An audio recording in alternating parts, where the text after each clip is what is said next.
Hey MNL Squad, welcome to another Excel hack. So today I'm going to show you how you can quickly and easily make use of the VLOOKUP. We have column A where we have our names. Then in column B we have IDs. Those ID relates to each of those names. Then in column C we have the department.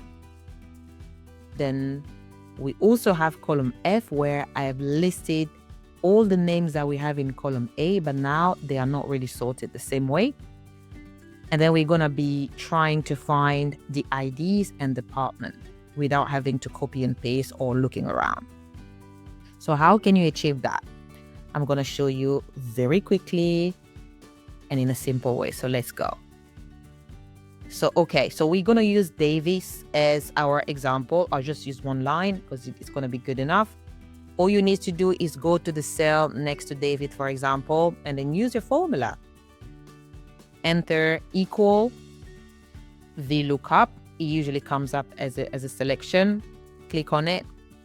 You have your VLOOKUP, then select Davis, comma, select your range. So my range is A all the way to B. We're looking for the ID in column B. And then 2 being column B is the second column, 0, close your parentheses and click enter, and voila. So you have 103 as your ID in column G, and then we also have the same thing in column B.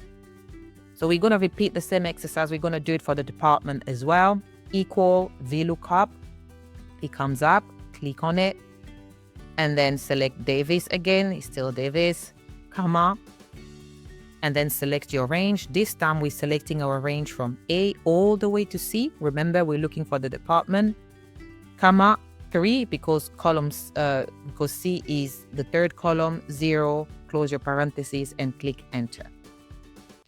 So you can see we managed to find that Davis belongs to the IT department with a VLOOKUP. It's very simple and very easy.